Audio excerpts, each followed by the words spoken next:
Hello and welcome back to our channel triply backbenchers. आज हम बात कर रहे हैं L&T मेक ACB या LK मेक ACB के microprocessor based release SR18G के बारे में। तो चलिए स्टार्ट करते हैं।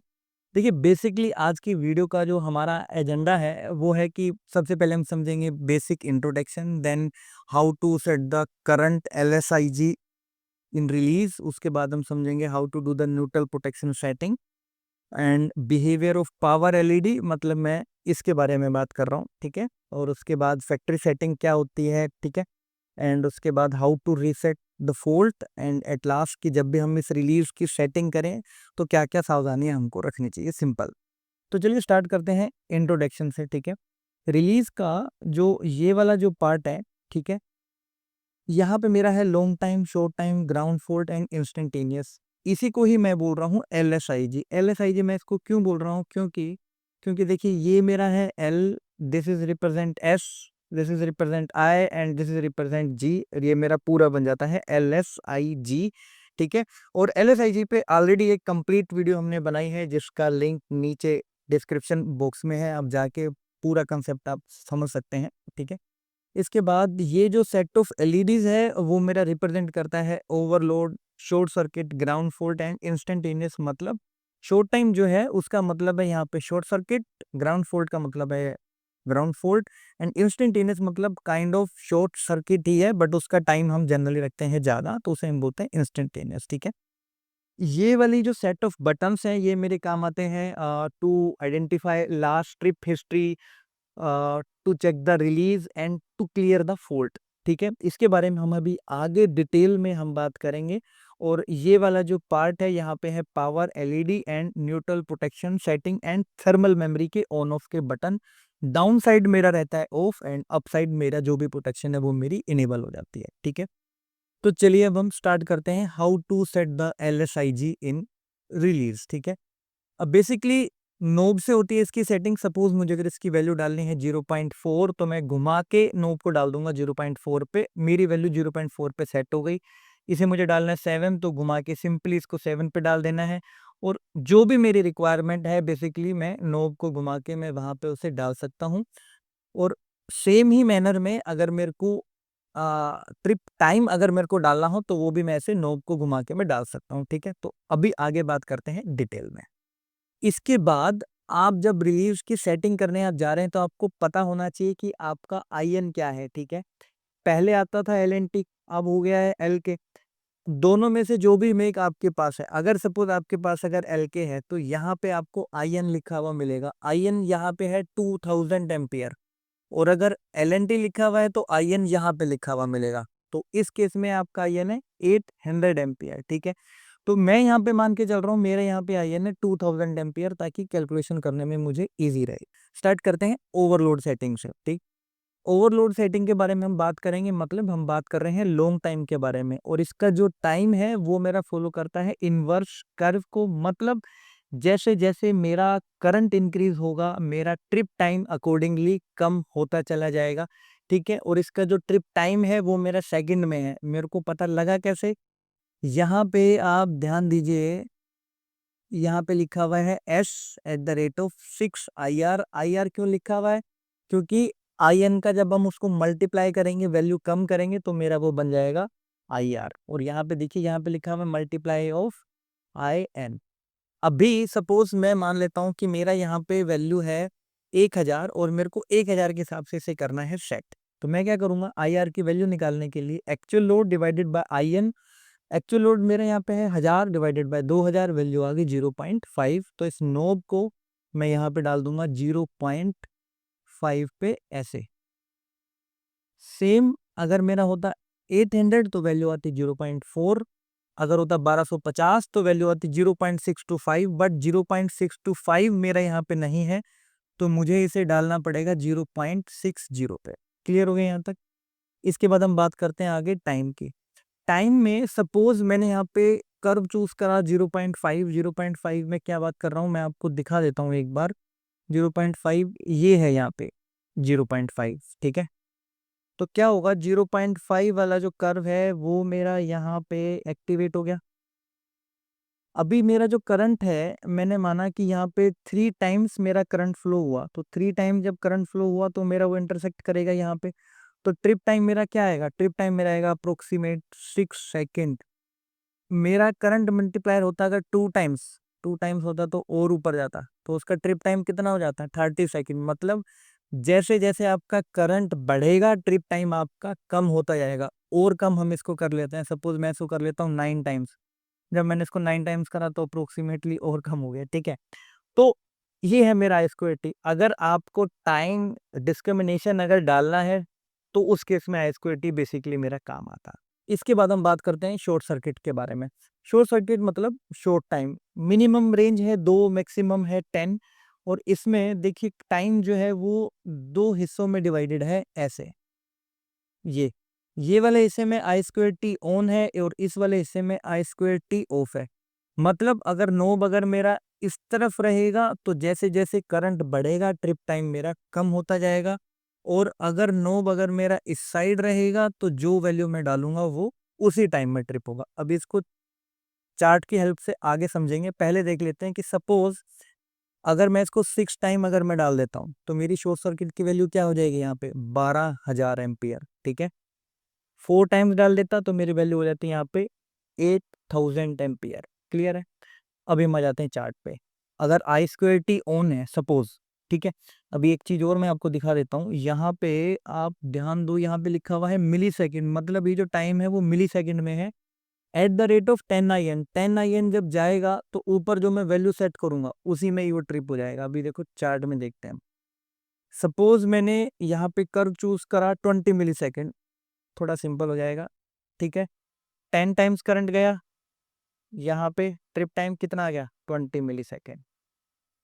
कोई भी अगर मैं यहाँ पे टाइम चूज करूंगा 10 टाइम्स जाते ही वो उतने ही टाइम में ट्रिप होगा। अभी क्या करते हैं, मैं करंट मल्टीप्लाई कर देता हूँ यहाँ पे कम, सपोज ये मेरा 3 या 4 होगा, तो देखिए आपका ट्रिप टाइम यहाँ पे इस केस में इंक्रीज हो गया। तो ये है मेरा I²T। अगेन अगर करंट डिस्क अगर आपका टाइम डिस्क्रिमिनेशन है तो उस केस में काम आता है, अदरवाइज सिंपल रखना है तो I²T आप ऑफ ऑफ रख सकते हैं, ठीक है। बट I²T ऑफ क्या बोलता है कि मेरे को करंट मल्टीप्लायर से कोई मतलब ही नहीं है भाई। करंट मल्टीप्लायर मेरा जो भी हो, मुझे तो तुमने जो टाइम दिया मुझे उतने में ही ट्रिप करना है। देखो करंट मल्टीप्लायर कुछ भी हो, इसको कोई लेना देना ही नहीं है, इसको उतने ही टाइम में ट्रिप करना है। चाहे आप 20 मिली सेकेंड चूज कर लो, 100, जो भी आप चूज करोगे, इसको करंट मल्टीप्लायर से कोई लेना देना नहीं है, ठीक है।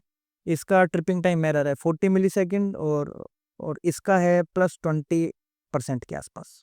अब हम बात करते हैं अर्थ फोल्ट। अर्थ फोल्ट का भी कंसेप्ट एग्जैक्टली सेम है, सेटिंग प्रोसीजर भी एग्जैक्टली सेम है, but just for your reference, ground fault IN/IG 0.2 पे करेंगे तो वैल्यू आएगी मल्टीप्लाई करके 400, वो मिनिमम वैल्यू है, और मैक्सिमम अगर हम निकालने जाएंगे तो आएगी 1200 एम्पियर, ठीक है।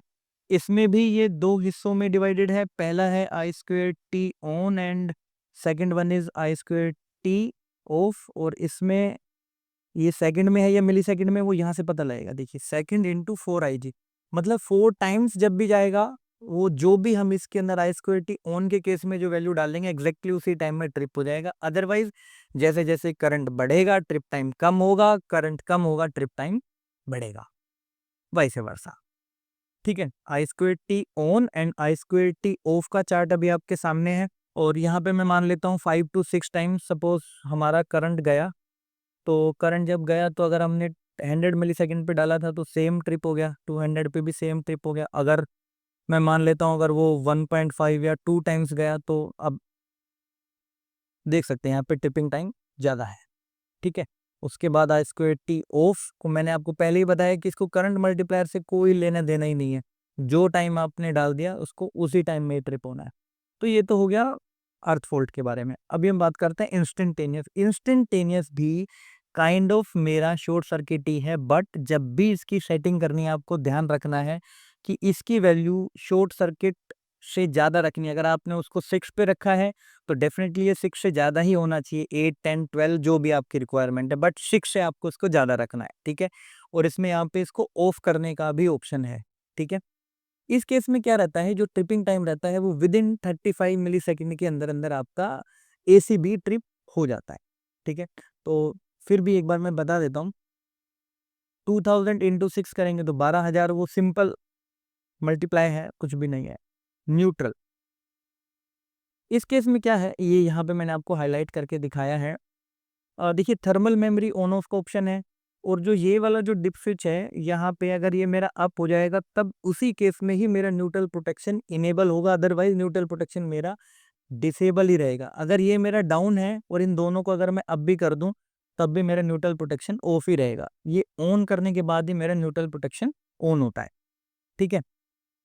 अगर आपको 50% पे डालना है तो डिप स्विच की सेटिंग कुछ ऐसी होनी चाहिए, 100% पे डालना है तो डिप स्विच की सेटिंग कुछ ऐसी होनी चाहिए, अगर 200 पे डालना है तो ये दोनों डिप स्विच मेरे ऊपर होने चाहिए, सब्जेक्टेड टू ये वाला जो है डिप स्विच, ये आपको इसको ऑन में रखना पड़ेगा। अगर ये ऑफ है तो इसकी कुछ भी सेटिंग आप डालो, करने का कोई मीनिंग नहीं है, ठीक है।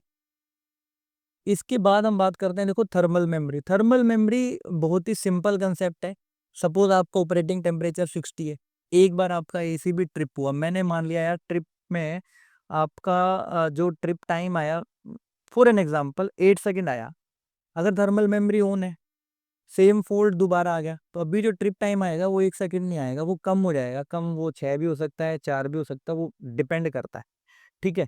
तो थर्मल मेमोरी के ऊपर तो ऑलरेडी हमने एक वीडियो बनाई है, अब उसका भी लिंक नीचे आपको डिस्क्रिप्शन बॉक्स में मिल जाएगा, आप जाके भी इस कंसेप्ट को आप समझ सकते हो बेसिकली क्या है ये, ठीक है। और इसके बाद हम बात करते हैं बिहेवियर ऑफ पावर एलईडी, ये सबसे इंपॉर्टेंट पार्ट है। देखिए बिहेवियर ऑफ पावर एलईडी के बारे में बात कर रहे हैं तो क्या है कि जब भी पावर एलईडी ग्रीन ब्लिंक हो रही है ना, तो इसका मतलब उसमें 10% के आसपास का लोड है, ठीक है। और जब भी वो स्टैटिक ग्रीन है, इसका मतलब माइक्रो कंट्रोलर में कुछ ना कुछ एरर है, इसीलिए वो स्टैटिक ग्रीन मतलब कंटिन्यूअस ऑन है। तो रेड अगर ग्लो कर रहा है और वो ब्लिंक कर रही है तो इसका मतलब फॉल्ट कंडीशन के आसपास है। अगर वो स्टैटिक रेड है तो मतलब ट्रिप इशू हो गया है और किसी ना किसी फॉल्ट में वो ट्रिप हुआ है। इसके बाद बात करते हैं फैक्ट्री सेटिंग। देखिए ये इसकी फैक्ट्री सेटिंग है, आपको अगर इंटरेस्ट है कि मतलब क्या बाय डिफॉल्ट फैक्ट्री सेट होके आता है तो ये आपके सामने चार्ट है, आप इसका स्क्रीनशॉट भी लेके आप रख सकते हैं कि ये इसका ऐसा फैक्ट्री सेटिंग आता है, ठीक है। इसके बाद हम बात करते हैं fault query and fault reset के बारे में, ठीक है। देखिए क्या है, अगर आपको पता करना हो कि लास्ट किस फॉल्ट में ट्रिप हुआ था, ठीक है, तो आपको जो क्यूरी वाला जो बटन है ना, उसे आप जब दबाएंगे तो लास्ट जिस फॉल्ट में ट्रिप हुआ होगा, अगर स्क्रीन नहीं है तो उसकी एलईडी ग्लो हो जाएगी। अगर शॉर्ट टाइम वाली एलईडी अगर ग्लो हुई तो मतलब शॉर्ट सर्किट में ये मेरा लास्ट ट्रिप हुआ, ठीक है। और जो भी एलईडी ग्लो होगी अकॉर्डिंगली आप पता आप लगा सकते हैं। बट इसमें भी एक पॉइंट है, आपका एसीबी कितने टाइम से ऑन था और आप कितने टाइम बाद आप चेक कर रहे हैं। पता चला आपका एसीबी 4 दिन पहले ट्रिप हुआ है, 4 दिन से एसीबी आपका ऑफ ही है और 4 दिन बाद आके आप चेक कर रहे हैं और आप कह रहे हैं कि कोई इंडिकेशन नहीं आ रहा, तो ऐसा नहीं है, क्योंकि इसकी भी एक सेल्फ स्टोरेज कैपेसिटी है जो अराउंड 72 आवर्स की कुछ है, ठीक है। तो अगर उसी रेंज में अगर आप वो चेक अगर हो जाता है तो वो सही दिखा देगा, अदरवाइज वो नहीं दिखा पाएगा। अगर स्क्रीन है तो स्क्रीन पे कुछ ऐसा दिखाएगा। उसके बाद अगर फोल्ट को अगर रीसेट करना है तो क्लियर एंड क्यूरी वाला जो बटन है उसे कंटिन्यूस दबा के रखना है, तो ही आपका फोल्ट रीसेट होगा। उसके बाद हम बात करते हैं सेल्फ डायग्नोस की। अगर रिलीज को सेल्फ हेल्दीनेस अगर चेक करना है कि रिलीज हेल्दी है या नहीं है, तो जो टेस्ट वाला बटन है ना, आप जब उसे दबा के रखेंगे तो अगर सारी एलईडी अगर रेड हो जाती हैं तो इट मीन्स रिलीज आपकी हेल्दी है। अदरवाइज अगर ऐसा हो जाता है तो इट मीन्स रिलीज आपकी अनहेल्दी है, रिलीज में कुछ ना कुछ एरर है, ठीक है। उसके बाद पहले यार जो SR18G जो आती थी ना, उसमें एक्चुअली कुछ ऐसा आता था स्लोट अलग से, आजकल नहीं आ रहा है, पता नहीं क्यों। अगर आपको ब्रेकर की रेटिंग के हिसाब से अगर रिलीज अगर की सेटिंग अगर डालनी है तो ये पूरा चार्ट है, डिप स्विच की सेटिंग करके आप रिलीज अकॉर्डिंगली एडजस्ट कर सकते हो, ठीक है। उसके बाद आपको देखो क्या क्या सावधानी रखनी चाहिए। सबसे जो मोस्ट इंपॉर्टेंट बात है ना, ये वाली जो सेटिंग है यहाँ पे, ये बिल्कुल भी रिकमेंडेड नहीं है। या तो ये होना चाहिए 0.2 पे या होना चाहिए 0.3 पे। जो बीच में कुछ लोग जो रख देते हैं ना, ये सही नहीं है। कंपनी कहती है कि स्टेप्स है, या तो होगा 0.2 या होना चाहिए 0.3, ये बीच में नहीं रखना है, ठीक है। दूसरा SR18G हो गया या SR21 हो गया, ये जितनी भी जो रिलीज है ना, सबका सेटिंग ऑलमोस्ट एग्जैक्टली सेम ही है। तो अगर कोई और भी रिलीज है तो वो भी इसकी हेल्प से आपका हो सकता है। एंड प्लस अगर ये रेट्रोफिट आप कर रहे हो DN1 की जगह अगर आप SR18G लगा रहे हो तो दोस्त उस केस में आपको सीटी भी बदलनी पड़ेगी। ठीक है, अगर SR71 लगा रहे हो तो उस केस में भी सीटी आपकी रिप्लेस होगी, सिंपल सी बात है। ठीक है, तो ये था एक पूरा कंप्लीट डिटेल वीडियो SR18G के बारे में। वीडियो अगर आपको अच्छी लगी तो please hit the like and subscribe button. अगर कुछ भी डाउट है तो नीचे कमेंट करके आप बताइए। अगर कुछ आपको और कुछ इंप्रूवमेंट का स्कोप लगता है तो कमेंट करके आप बता सकते हैं। Thank you for watching this video. Thank you.